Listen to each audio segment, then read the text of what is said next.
Alright, I'm going to be showing you how to put together the two 1/16" thick balsa ply material that I use for most my aircraft. In fact, I don't only use it for the Condore aircraft, but the ballistic approach rocket here, the core of the fins are actually made out of this stuff. So once you complete this stuff, you'll actually notice that it's extremely sturdy and resistant.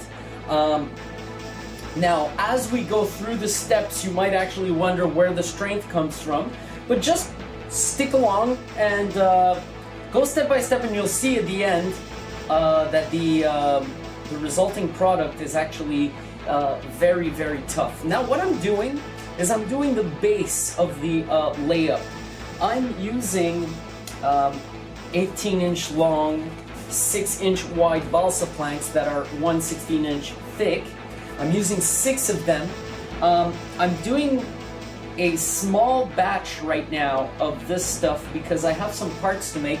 This is in no way a wing for any specific aircraft. What I'll be doing with this piece of material is a set of fins, and if I'm not mistaken, I also need 2 control surfaces for one of the birds that's already fully constructed and possesses a wing, which is also, by the way, made of this stuff. So in this video, all I'm doing is I'm showing you generally how it's built and just giving you an idea of what the material is all about in the first place and how to work it as well, because I do have a technique to cut it before I make it as sturdy as it's supposed to be, and this makes the process much easier. So now what I'm doing is I'm basically laying some 5-minute epoxy on the edge of the board. And I'm just going to lay up the first plank here. Now what I did is I coated my table with wax paper. This would not be appropriate for fiberglass resin, but when it comes to using epoxy, wax paper is fine. It's not going to penetrate. So now I have my 2 first pieces glued together. What I'm trying to do with this step, I'm going to join this plank here, so I actually go on with that thought.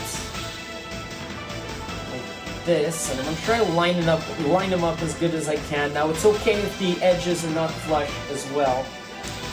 So I'm going to get my tools out of the way because I got something coming up here. The point here is to only assemble sort of the base of your layup. The first plank you're going to use is going to be pre-joined so it doesn't shift around. And it's really just a preliminary step and has nothing to do with the general sturdiness of the final product. So you can do this whichever way you want, real quick. It does not matter.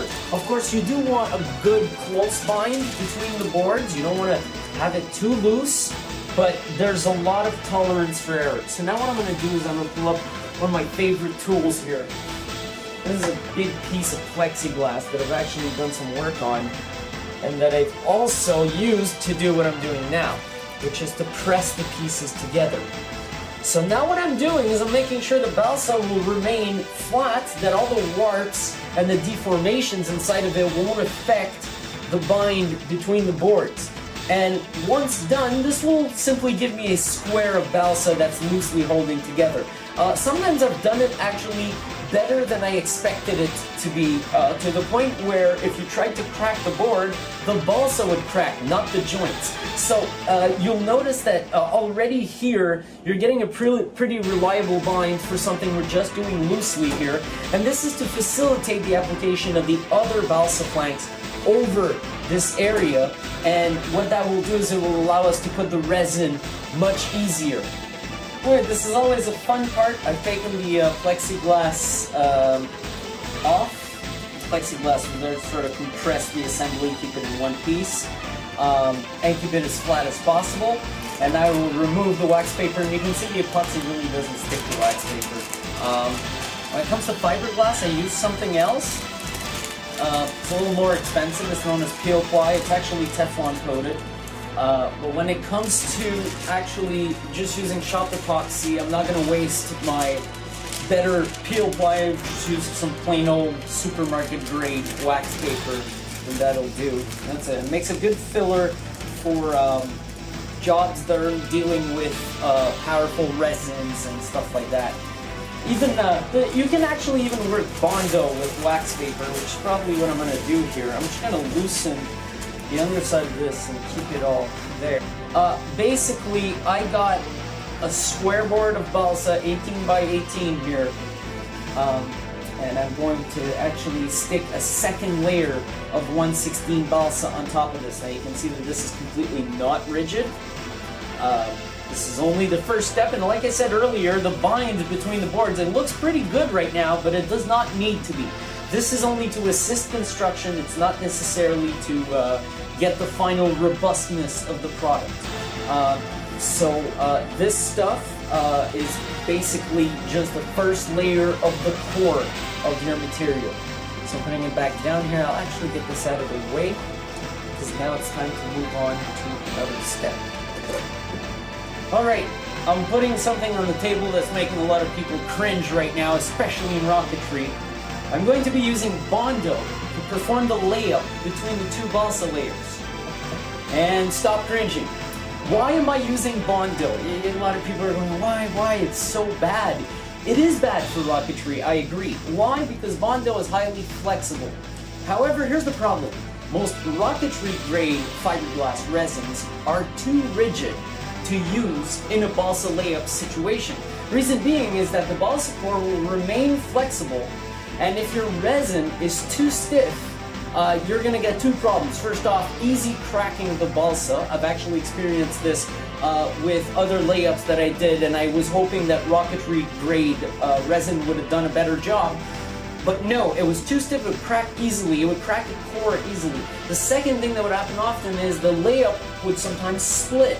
So I had too many problems with stiff resin, and it's by luck that I ended up using this stuff. The first layup I made with this stuff, I was out of my my good fiberglass resin, and I just wanted to see what the layup would look like. And it turns out that the flexibility of the Bondo makes the stuff more lenient to slight flexing.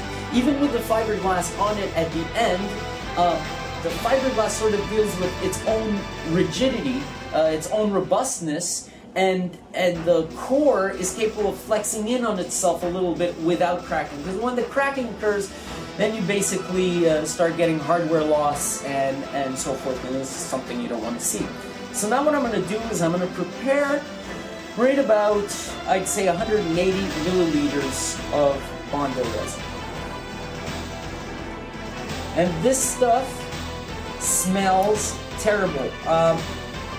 I'd be using a gas mask if I were using more of this stuff, but because of the brief moment where I'll actually be utilizing it, I don't feel it's necessary, but I will work quick with it because it smells awful. 72 drops. Alright, we're gonna count to 72, people. Here we go. 71, 72. And my 72 drops. I added a little bit just to be sure, because this stuff is almost approximate. Almost. I did plan my move a little bit.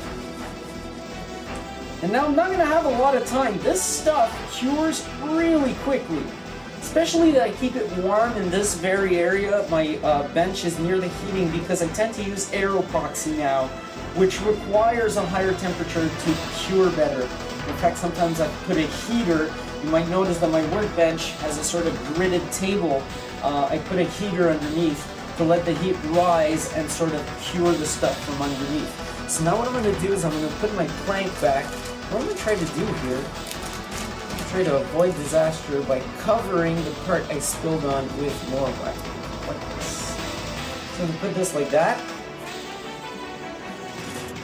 So I'm going to hold the thing still like this with the can itself without crushing the balsa. And grab a bit of Bondo, and here we go. Start laying it.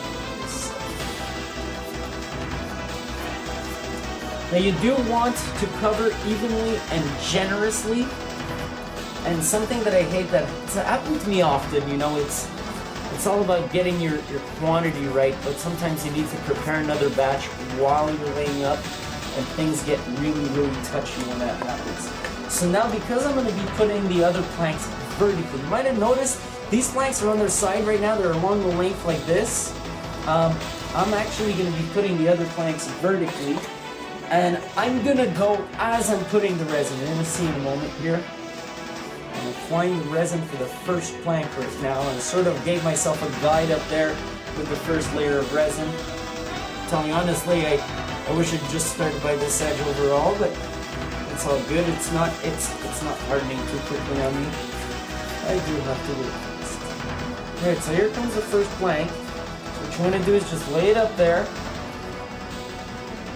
Place it not too flush, because you're actually going to get to see how flush the pieces are and what their imperfections are as you lay them up. This is why I recommend doing this.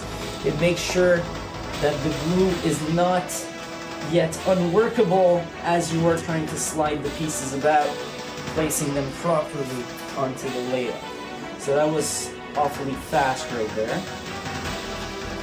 There we go, here comes the other piece of the layup. So now this is sort of a cross grain. One layer is pointing one way, the other is going the other.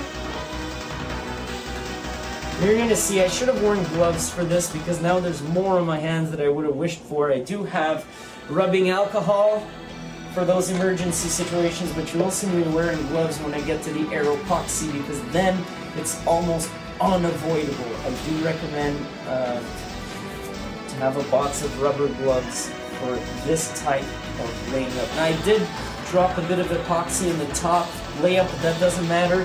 Just paint it around and keep working. Now this stuff, I'm putting a good generous amount here because I know that it's going to be used for fins. You can gauge the amount of glue you need to put when you do such a layup. From end to end, I'm not just talking about this step, I'm talking about the step where you're going to fiberglass later on. You can actually gauge how much you really need. If you want it to be lighter and you know you won't need the full robustness of the final product, then go ahead and by all means put just a little less resin, but make sure it's evenly applied. And there we go. Now I have my two plies glued together. The seams look excellent. They're almost seamless. Anyways, that fills up during the final step. And I put my two pieces of wax paper. Because like I said earlier, Bondo works with wax paper, then I use wax paper. If I can save that good peel ply, I do. I got paid by the yard, I'm not going to waste it. Alright, so here we go. Piece of plexiglass to keep it nice and flat. And it comes. I didn't leave any tools in the way. And there we go. Now, there's another thing I like to do. It's optional, but I've got the option of doing it, so I do it. Hang on a sec. We're going to be talking about the two birds, one stone concept here. When I go camping, it's normally during a rocket launch, so I like to have a lot of electricity with me. I like to power the laptops. In my tent, I like to watch TV. I like to use the internet. So I need electricity, and at home, when I'm doing this kind of stuff, I need something that's really, really heavy to go and put on top of this to flatten it as hard as possible before it hardens. Two birds, one stone. This is a marine battery, a 1,000 amp, 1,000 cranking amps marine battery. I just lay that on top of the plexiglass, and this puts so much pressure on the assembly that now the glue that basically seeps into the balsa, there won't be much of it. Bondo does tend to do this more than your typical rocketry resin, your rocket grade resin, or your aircraft grade resin. I would exclude air epoxy from that because air epoxy does penetrate a lot of materials very well, but Bondo does it great on the balsa. It actually penetrates a little more. So what's happening right now with the battery on top and the very flat piece of plexiglass, the glue's setting in to the balsa, and the balsa is sort of going to take shape now. And once the glue's hardened, and I remove the plexiglass, this thing's going to be exactly as flat as the plexiglass and will no longer work. So that's it for now. You gotta let this harden. You give it a couple of hours because you want it rock cured. Bondo does not take very much time to cure. So I'm gonna wait 2 to 3 hours, and then we're going to move on to the next step where I will cut the pieces. Alright, it's been about 2 hours, so the Bondo is strong enough now so that I can actually remove the weight from the top and the plexiglass, and we can take a look at what we've made so far. So I'm going to remove the battery. Wow, is this thing heavy? Slide it under the table here, workbench. And then I'm going to remove the plexiglass, and it happened that the wax paper wants to come with it. Oh, there we go, I can smell that wonderful Bondo. Oh god, that stinks. At least it's a chemical smell. It's not as bad as the air epoxy adhesive if you've ever worked with that, the 6228. Now that stuff smells bad. But this at least is a chemical smell. So I'm going to peel off the wax paper. Like I said, wax paper works great with Bondo. So we're peeling off all this wax paper. Now this stuff probably took way more fiberglass, so that will go in the trash. And there we go, there we have it. This is the core of the material, the 2-ply 1/16 balsa, cross-grained.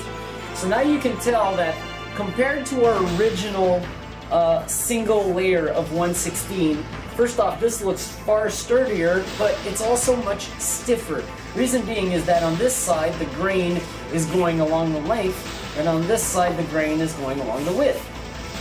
So, it's sort of holding on to each other and giving it a two-way resistance and also a diagonal resistance.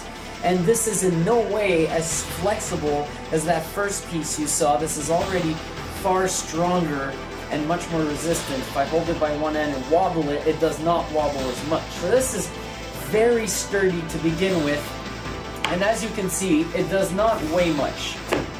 It really is a weightless piece. In fact, you can actually take a look on a scale here. So the scale says that this weighs 122 grams. This is an 18-inch by 18-inch plank of material, so this is a lot of stuff and very little weight. So our end result will actually, with the fiberglass on and everything, will give something that's slightly sturdier than aircraft grade plywood, the kind they sell at Rocketry, Rockets by Melissa if I'm not mistaken. This stuff is actually going to end up being a little stronger. Right now it's slightly weaker. Well, slightly. I could say a lot weaker. You could easily crack this stuff at this point without the fiberglass reinforcement. But once you put the fiberglass on it, it's got about 1/3 the weight of aircraft grade plywood, and it is a little sturdier and much stiffer, actually. That's what's important, and it does not warp as much. So, given this is pretty much an example run of how to make this material, I was specifically making this piece of material for parts that I need for existing aircraft. There's 2 aircraft that I need to work on, and I have parts for both of them. The first would be X11, which is the ancestor of Griffin, getting new control surfaces that are much larger, so I actually made a printout of that, and I'm going to use that as a template for cutting. And then I went on to creating a 4-fin diagram so that I can actually cut out 4 even fins. This will be used for a rocket that will be called Ballistic Approach Light. Basically, it's going to have a 3-inch airframe, but it will be a reduced version in length and weight of this rocket. It's going to use 29mm motors. The one I'm holding in my hands right now uses 54mm motors. So I'm going to be using this stuff to make fins, and I'm going to be using this stuff to make control surfaces. So first I'm going to get to the cutting, and then I'm going to show you how you finally apply the fiberglass on this stuff and make it as strong as it's supposed to be. So now let's get to the cutting. I have to make a note on the cutting. I'll put this away now. I actually made the mistake of starting off my cutting with this X-Acto here. Now, this knife is big. It's good for general quick cutting. It's excellent for like cutting through a piece of plastic or something you don't need too much of a precise cut on, or something that's small and easy to cut. I used one of these small X-Actos with blades that I actually purchased. They're a little thinner. They're very sharp, and what I do is I frequently, because you can break pieces of these off to keep your blade sharp, and I frequently break pieces off as I cut to make sure I keep a pointy blade. It's very important, and I'll show you why right here. I started off with this knife, and this is what I ended up with. I was actually cutting on this side of the material, and when I popped it out of the rest and turned it around, I saw this, which are huge chips. I could actually fill these and everything, but I figured I could start over right there. I was not using a very good X-Acto. If I continued with that knife, I would have had a whole bunch of, well, barely usable parts. So these parts here were cut with the proper X-Acto, including the fins. It's a good thing I hadn't started with the fins. They're a little harder to cut. Now the cuts are not 110% straight. If you ever end up doing this yourself, you'll notice it's quite difficult actually to get a good straight cut, because the grain of the balsa keeps directing your blade, and you are also cutting through a cross-grain layup with resin in the middle. So there is interesting levels of resistance when you're trying to cut. What I do is I use a solid aluminum ruler as a guide with the pieces of paper I showed earlier. Along those lines, I actually just stick the blade along that ruler and cut. And it's a pretty good technique, although it's not perfect. Few techniques you'll find are perfect unless you're using actual machinery. Alright, on with the nastier part of this task. I've just pulled out the 3M Super 77, and you'll notice I'm wearing my gloves now. This is the point in the video where I'm probably going to start wearing gloves the whole way through. Now, Super 77 is nasty. It sticks to everything. It's a spray adhesive. And a lot of you fiberglassers, advanced fiberglassers, will know this stuff. You probably use it on the cloth just to keep it together as you're laying it up. I like to apply it. This is a bit of an unusual technique, but it's worked wonders for me. I like to apply it onto the surface of the part and then put the part onto the fiberglass. I do not apply a lot. It's just enough to help you cut your fiberglass ahead of time before applying the resin. So I'm going to be doing a technique here where I use a bag to go and spray in that bag to hit the parts. This way you don't have to go outside all the time. I used to do this, but you do it so frequently when you have so many parts to make. Like I do right now, I have 6 different parts. That means I'm probably going to do it 3 times per side per part. So that's 6 times per part. I don't feel like going outside. And I developed this technique which keeps things clean, and the other thing is really wearing gloves. So I'm going to shake this up. Just apply just a very thin film on my parts. So we go part by part here. And pull these out. I'll put them on my piece of wood here. Just face up. I don't want to put that adhesive onto the wood on my table. It's already sticky in that bag. This stuff is absolutely nasty. I'm going to pull out the fiberglass. The fiberglass, it's the Bondo number 2 fiberglass. Number 2. So they call it step 2, which I think they're all called step 2. Just don't buy the one that's the randomly aligned cloth there. That's garbage. Buy the one that's like this nice grid. It's thin. If I'm not mistaken, this is 4 ounce, maybe less. It's actually not written on the bag. This is 4 ounce fiberglass. I have actually 8 ounce, and I've worked with it before on this material, but I found that layering the 4 ounce fiberglass in 2 layups on each side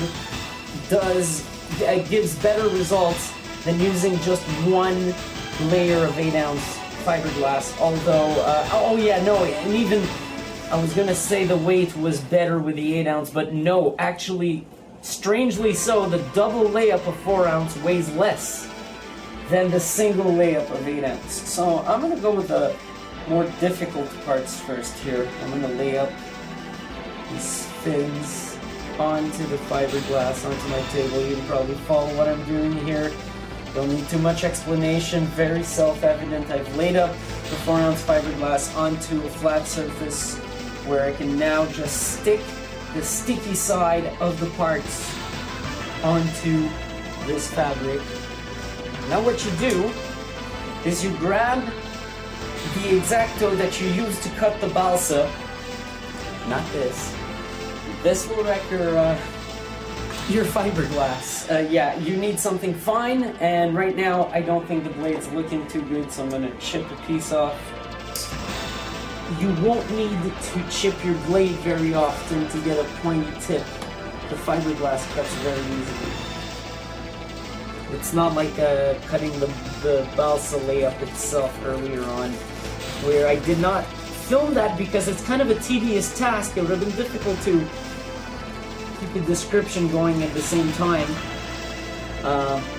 There's always that awkward angle. So there we go. We got an example of a laid up.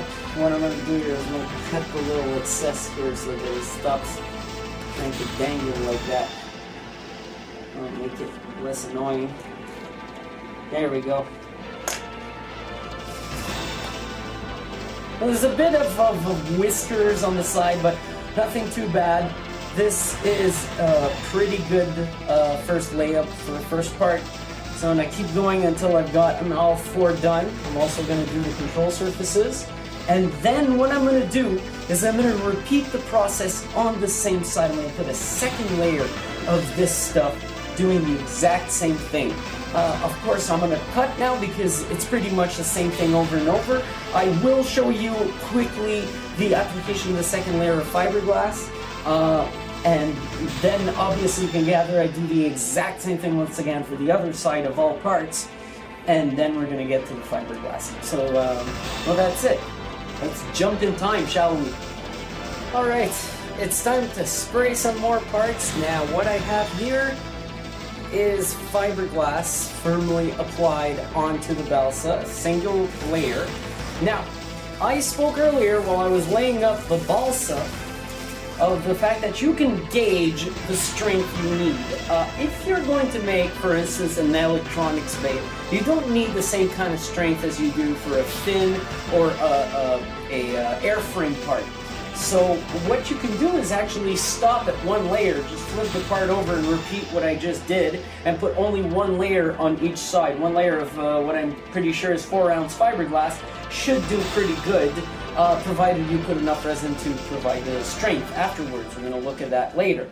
I'm going with 2 layers on either side because I simply want more strength. The parts is face up. So I'm applying another layer of 3M over that. And with the edge there. So once again, I'm going to do everything I can to keep these parts face up, not touching each other, without, of course, getting in the way of the fiberglass itself, the fiberglass cloth that's laid up right now for me to be able to do the 2 squares. Be a little more careful with this cut here. It's at a strange angle. Cutting in reverse like this, and there we go. The last cut, try to keep this one easy. Nice and easy. I want it a little wide there. Inside. And here's my cut. I believe I got myself apart. I'm not dangling a bit of whiskers. We pull those off, and there we go.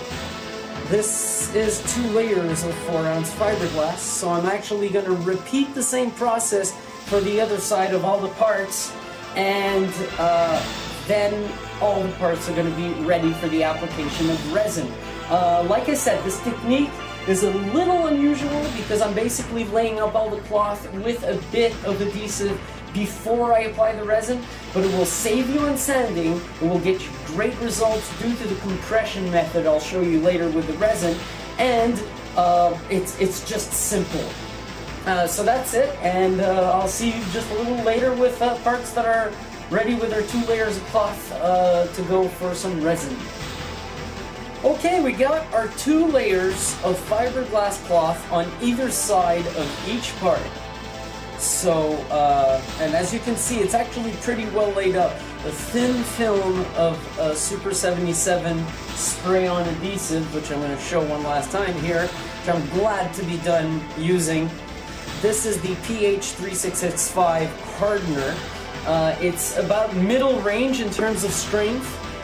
It's also long range in terms of curing time. It takes a little more than a day actually to fully cure. And then I have the PR2032 resin for the mix, which, if I'm not mistaken, you always use the same resin as the hardener that changes the whole formula. So here come the gloves. So now I'm opening the resin bin, and I'm gonna I made myself some lines in there. I'm gonna try to abide by. And the mix is a ratio of 100% hardener. Well, actually, 100 parts hardener and 100 parts resin and 33 parts hardener. Excuse me. There we go. There goes the resin, and here comes the hardener. So I'm going to shake it up a little bit. It's been sitting on a shelf for a while. Winter is ending. We're moving on to spring. It's rocketry time. So these guys are going to have their work cut out for them. Alright, hardener time. And I got my other line to top off with the hardener. Not put too much. Just a nice little top off there. No dripping. Stuff is way more liquid. What I like about this stuff is it stinks much less than Bondo. It's way more pleasant to work with. It does not stink up the place. It does not have this toxic feel to it that Bondo has. So now I'm mixing up the hardener and the resin. So here goes. This is your typical fiberglass job. Most of what you have to do involves soaking the cloth until it reaches whatever material it's on. Now, as you will start realizing, this is going to be an extremely low sanding job. Alright, sometimes it's not about adding resin, rather just dabbing what you've already put until you can actually see the balsa, which right now you see I could have thought, hey, I need to add resin, right? I tried to dab a little bit and I started seeing it. So now what I'm going to do is I'm going to put this part in its final resting place, face down, where it's going to be compressed. Now, I actually have laid up some non-porous Teflon-coated peel ply onto the piece of wood that I used for the table through this whole video. And what I'm going to do is I'm going to put another piece of porous peel ply over the layups, and then I'm going to put the plexiglass over that in the car battery. So it's going to do this awesome compression. The peel ply is going to make sure I can actually just easily peel away the paper after, and we're going to be able to see some nice fiberglass parts. I'm going to show you this again. I like to put a nice thick coat, just spread it around without making it penetrate. Make sure it's nice and evenly spread, and then you just dab at it, and this is where you're actually starting to see the balsa right through the cloth. There we go. Let's put this part in its final resting place, where it will harden. And we'll take care of the other side in their final resting place. So I'm going to keep on with the fins here. And I like the fact that I started using air epoxy with this because of the slow cure, because I'm actually enjoying the very slow cure of the mid-grade hardener, because it actually allows me to work comfortably. Other resins for rocketry, which are typically marine resins that are just packaged as resin used for rocketry, they will tend to harden fast, to lose their workability. While they're not fully cured and they take just about a day to cure, kind of like this one, they harden, the liquid hardens quickly once you've mixed it, and then it gets hard to work on something like an aircraft wing. I think I'm going to enjoy this stuff So here we go, I got my first side done, so I'm going to go back to my first part here. And I'm going to try to leave my pot of glue here, because now I have an area that's not going to be occupied by any parts. And just dab away at this, like that. A little harder to see in this angle. I think the camera's getting a good view on it though. You can actually see it go from white to balsa color progressively as I lay up the resin and dab. And there we go. So that's for the two control surfaces, and now I'm going to move on to the fins, and then it's going to be time to do the compression. You got to be careful not to move the parts. I just saw this one move over here. I'm try to keep it steady as I do this, because I am applying quite a bit of pressure to try to get that stuff to enter the fabric without having to put too much. Alright, so these parts will need to go an entire day or a little more under that car battery mount we saw earlier. It's not just going to be 2 hours. So I'm going to resume this video then.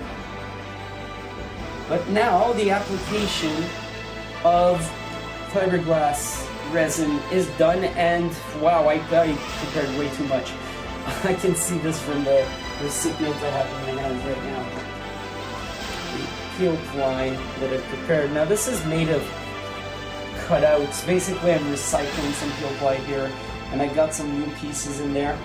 But these are just cut-ups that I used for another job that I put back together. So no, actually it goes through a little bit. I'm going to put at least one glove here to do some pressure with my hands.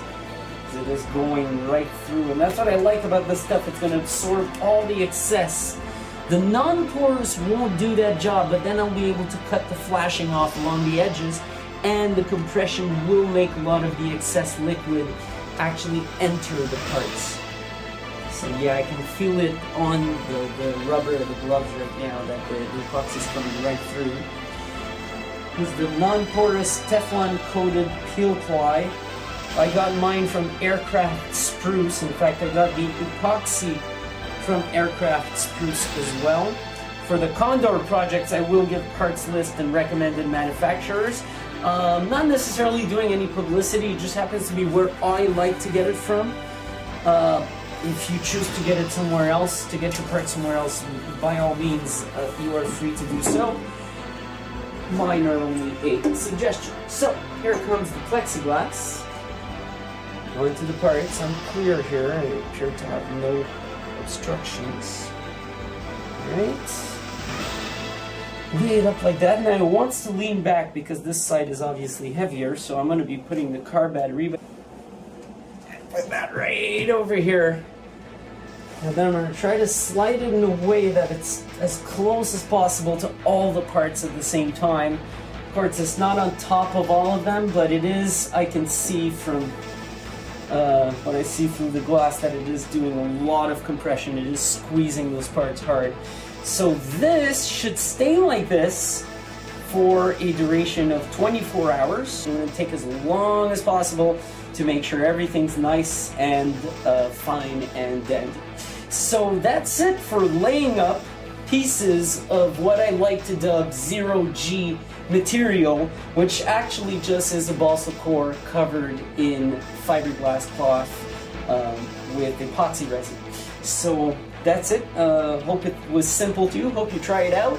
And this is pretty much the basic principle of building all the control surfaces, the wing, and the strakes on the Condore aircraft, which you're going to take a look at later. So that's it. Alright, 24 hours later, and I got my work pants back on, and I got very little work to do here. It's going to involve peeling the peel ply and revealing the parts. Now, it's only actually been 24 hours, and the reason why I'm allowing myself to do this now is because first I checked from the sides to notice that the resin is very well hardened, and second, I got the opportunity of getting some heat flowing under here for quite some time. First I put a heat wire under this table. I sort of snaked through a heat wire, which I plugged in. It's only 40 watts, but it's close enough to keep the parts warm. And I sort of gave them a finishing bang not too long ago by using a heater and pointing it right under the table. So let's get this going. Now, obviously this I expected to see happening. The parts are going to want to stick to the plexiglass panel. It's probably going to go much better here. Just unveil my parts in their new form. And there we go. Probably recognize this from the rest of the video. So off comes the non-porous Teflon coated peel ply. Try to do this gently, and off they come. And here's the first fin, and I can see there's a bit of flashing, a bit of parts exceeding, but they will be really easy to remove because it's incredibly thin thanks to this stuff. And now you can actually see the final sturdiness of this material. And notice that it's nothing like balsa, and this remains incredibly light. This is almost weight that if you're building, say, a mid to high powered rocket, you can almost neglect the weight of your fins and still rely on their strength to take a lot of abuse. So as I'm noticing right now, very, very little sanding work to do. I'm used to using wax paper with the fiberglass because I used to not use air epoxy. I used to use a way quicker resin, and what would happen is it would not penetrate wax paper, so I would use wax paper. But this time, it's the first time I actually make parts with this stuff causing any major problems. Removing the parts, I just gotta put a little bit of muscle into it, and that's it. I'm not even like warping them, they could flat, so I'm all good there. You can see this part was pretty well hardened as well. Even the larger part, there is barely, actually right now these parts are so small for this material that they will not warp. They'll look a lot like plywood. This is a little more endurant than plywood, yet only has a third of its weight. I encourage you to take a piece of plywood and cut a panel equal to this size and put it right next to it and play with it, attempt to break it and stuff like that. You'll see that this material, if done right, is more resistant than plywood and only has a third of the weight. It is wonderful stuff. And let's look at our final product. I purposely dumped them on the table here so you can see how light they seem. So I'm going to give you an idea. Over here I have an 8.5 by 3.5 piece of this material, and keep in mind it's not been edged yet, it's not been sanded to perfection. It's almost there, it just needs a few little shots of sandpaper. And this piece weighs 41 grams. So an 8 by 5 by 3.5 piece weighs 5 grams. I'm going to give you an idea of a typical mid-power rocket fin here. This is going on a 3-inch airframe in a 4-fin pattern. And I'm going to weigh one of the fins, and I'm getting 23 grams. And wait, this is what's going to be fun. If I weigh all 4 fins, 93 grams. So all 4 fins of the aircraft don't even top 100 grams, which would be the weight of one of these with plywood. Actually, maybe a little less with plywood, but with G10, these would be pretty heavy. Yet this stuff is somewhere in between plywood and G10.